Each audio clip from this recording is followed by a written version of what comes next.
Nagalima nga adlaw sang filing sang Certificate of Candidacy sa Iloilo City nangin matawhay. COMELEC nagpahanumdom sa mga nagahingagaw pabwas sa ulihi nga adlaw sang filing sang COC. Ini ang gitutukan ni John Sala live sa Iloilo City. John?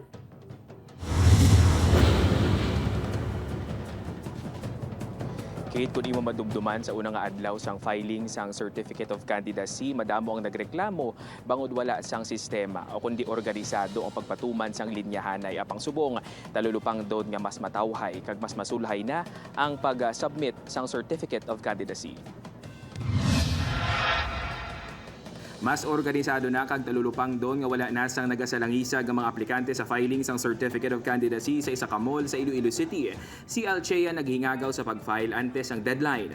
Para mabalaan naman nila kung ano naman subong nga generation kay siyempre sa una lain man mo we need someone nga ka open-minded sa subong environment. Sa ginalauman nga 6-8,000 ka mga maga-file sang COC sa Iloilo City, masobra na sa 5,000 ang na-record sang Iloilo City COMELEC. May pahanumdum naman ang COMELEC sa mga mahingagaw sa uli nga adlaw sang COC filing buwas. Ang Certificate of Candidacy nga i-submit nila sa aton dapat at least 3 ka kopya, no.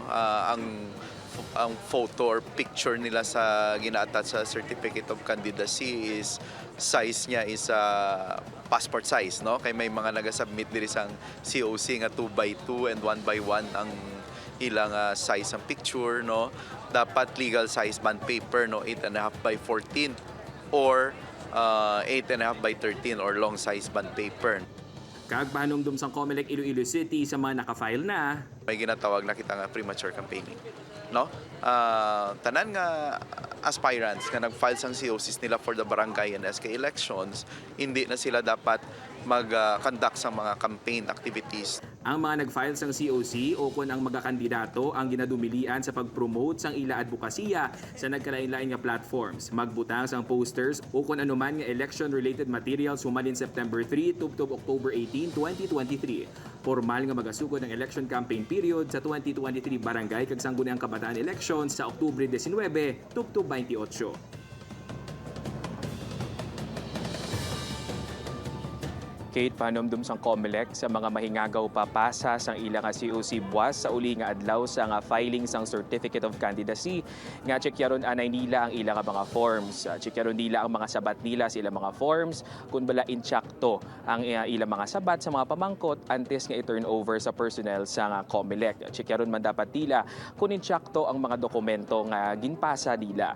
Pahanumdum sang COMELEC sa ila, Kate, nga temprano sila nga magpadulong diri sa filing area agod nga hindi man sila madugayan sa ilang sunod sa mga protocols sang Commission on Election. Pasalig man sang COMELEC Iloilo City nga in kaso magdag sa iliwat ang mga ma-file sang ila COC, preparado na sila sa mga measures nga ila ipatuman.